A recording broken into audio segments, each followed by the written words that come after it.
Metro দিয়ে যাওয়ার সময় এরকম কিছু সুন্দর দৃশ্য আপনার চোখে পড়বে, যেটা আপনার মন প্রাণ দুইটাই ভালো করে দিবে। হ্যালো এভরিওয়ান, আসসালামু আলাইকুম, welcome to my mini blog. চলে যাচ্ছিলাম একটু শাহবাগে, রমনায় যাবো আজকে একটু ঘোরাফেরা করতে। আমি অলরেডি লেট হয়ে গেছি। নামার পর আমাকে ফুল দিয়ে রিসিভ করা হয়েছিল। আমি আর ভাবি একটু হাঁটতেছিলাম, আর পিছনের পরিবেশগুলো যা সুন্দর, ও মাই গড, খুব কুয়াশা পড়েছে। আর সবাই একটু চা খাবে, কারণ শীতকালে একটু চা খেতে ভালোই লাগে সবারই। রমনার পাশেই দোকানটা ছিল, মামা এখানে চা বানাচ্ছিল।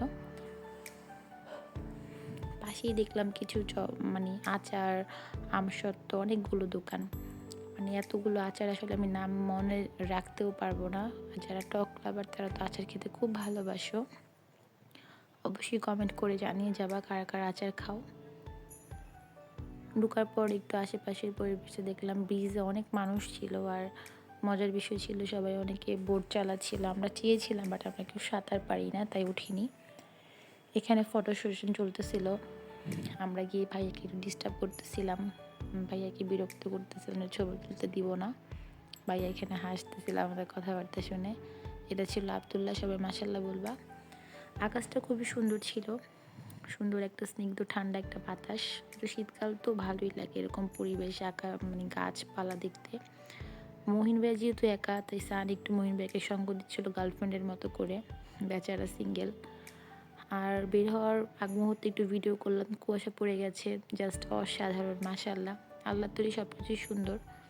সন্ধ্যা হয়ে গিয়েছিল, আমরা বের হয়ে যাব। লাইট জ্বলে গিয়েছে, ভাবি আগে আমি পিছনে। এরকম পরিবেশে আপনি ফ্যামিলি ফ্রেন্ড সবাইকে নিয়ে আসতে পারবেন।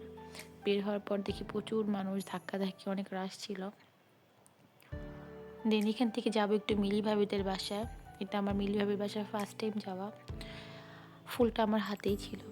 শাহবাগ আসছি, ফুল দেখবো না, ফুল নিব না বা ফুল কিনবো না, তা তো হবে না।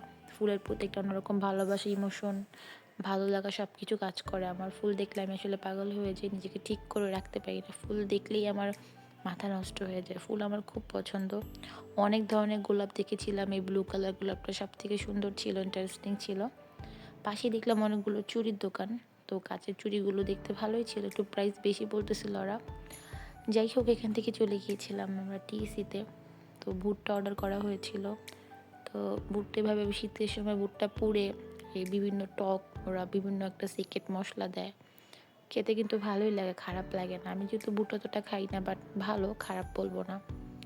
তারপর দেখলাম এখানে ভর্তা করা হচ্ছিল, কাঁচকলা, জলপাই, অনেক কিছু দিয়ে। ভর্তাটা কিন্তু বেশ মজা হয়।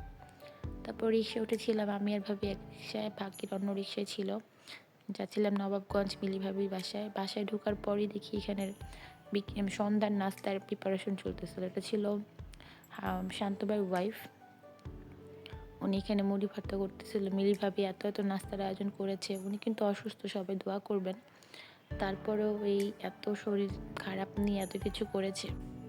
তারপর আমরা সবাই মিলে একটু মুড়ি ভর্তা খেলাম, সবাই মজা করতেছিলাম, গল্প করতেছিলাম। এখানে ভাবি চা বানিয়ে দিয়েছিল, ইস্যুভাবে এখানে চা বানানো নিয়ে সুন্দর করে বিবরণ দিচ্ছিল। তো ভালো একটা সুন্দর একটা দিন উপভোগ করলাম। তো খাওয়া দাওয়া শেষ করে বিদায় পর্ব চলে আসছে, সবাইকে বিদায় দিয়ে চলে যাচ্ছিলাম। ভাবিরা সবাই চলে গিয়েছিল। আজকের ভিডিওটুকু, সবাই ভালো থাকবেন, আমার চ্যানেল সাবস্ক্রাইব করবেন। আল্লাহ হাফেজ, টাটা, বাই বাই।